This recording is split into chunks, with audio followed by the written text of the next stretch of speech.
D.C. government officials say they were prepared for a trace of snow. When the storm came, the city's 55 sanding vehicles, its 23 snow plows were overwhelmed. Its 170 private contracting plows were still at home. We prepare for whatever is coming.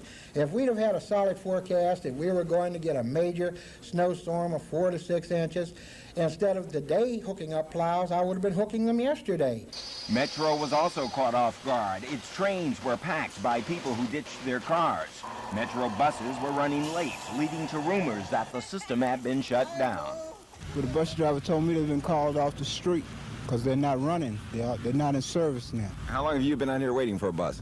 I was waiting for about 2 hours. 2 hours. What about the rest of you people? I've been about a half an hour waiting on with my sister. Early today, the main arteries were barely passable, and one cannot help but think what the situation might have been like if the federal and D.C. governments had not closed down for the holiday, along with the city's schools. What do you make of all this snow?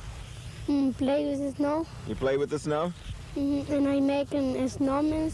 You make a snowman? The few cabs on the streets had no chains or snow tires, but their emergency snow fares were in effect, meaning the cost of a ride doubled. They have snow plows attached.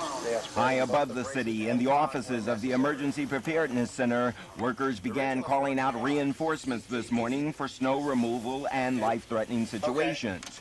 We're on top of it, and one thing I regret is that I expected about an inch or so of snow and had made plans to take Christmas swimming, but that's all right. I'm up here now. You had plans to take your son swimming.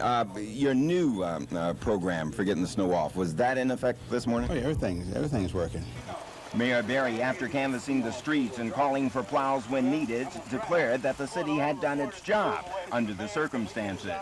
After tossing a few snowballs at his favorite targets, the mayor then boarded a four-wheel drive vehicle for still another tour of the city's streets.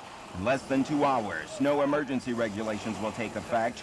Any car parked along a snow emergency route will be ticketed and towed, with owners being hit with a $100 fine. Bruce Johnson, Eyewitness News.